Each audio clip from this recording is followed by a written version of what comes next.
আমি যতটুকু জানি যে ক্রিকেট অপারেশনসের প্রধান আবেদিন স্যার উনি সম্ভবত শ্রীলঙ্কা ফ্লাইও করেছেন শান্তর সাথে এটা নিয়ে কথা বলতে। তো তাহলে কথাটা আসলে কি হলো, মানে ইভেনচুয়ালি আপনাকে তো একটা একটা মাঝখানে একটা মিডল জায়গায় আসতে হবে, তাই না? একটা কনভারসেশনের মাঝখানে এসে দুজনকে একটা জায়গায় থাকতে হবে যে ঠিক আছে আমরা এই জায়গাটা রেখে দেশের কথা চিন্তা করে আমরা কিছু একটা করি, বাট ইভেনচুয়ালি সেটা হয়নি। সো এই টালমাটাল সিচুয়েশনের আগের যারা বোর্ড চালিয়েছেন তাদের সময়ও হযবরল ছিল, এখন যারা বোর্ড চালাচ্ছেন যাদের উপর আমাদের আসার জায়গা অনেক বেশি, বিকজ তারা অলমোস্ট সবাই যারা নতুন ঢুকেছেন বোর্ডে তাদের কথা বলছে, সবাই এক্স ক্রিকেটার, ক্রিকেটটাকে তারা ভালোবাসেন, প্যাশন থেকে তারা বোর্ডে এসছেন।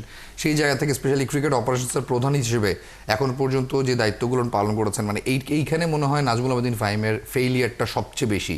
যে আপনি একটা অনগোয়িং সিরিজের আগে ক্যাপ্টেন যেমন জানেন না তিনি ওয়ানডে ক্যাপ্টেন্সি হারাচ্ছেন, তেমনি তিনি সিরিজের মাঝখানে টেস্ট ক্যাপ্টেন্সি ছেড়ে দিলেন, এটা আবার বিসিবি জানে না। সো এই যে ক্যাপ্টেনের কথা বিসিবি জানে না, বিসিবির কথা ক্যাপ্টেন জানে না, এটা তো আসলে কোনো ক্রিকেট কালচার হতে পারে না। আপনি যদি মানে অন্য কোনো দেশের সিনারিওতে আপনি চিন্তা করে দেখেন যে অন্য কোনো দেশের ক্রিকেট বোর্ডের সাথে তাদের ক্যাপ্টেনের এরকম মনোমালিন্য সিচুয়েশন আছে, এটা হওয়ার কথা না। সো প্রফেশনালিজমের দিক থেকে, পেশাদারিত্বের দিক থেকে বাংলাদেশের ক্রিকেটটা আসলে অনেকখানি পিছিয়ে রয়েছে।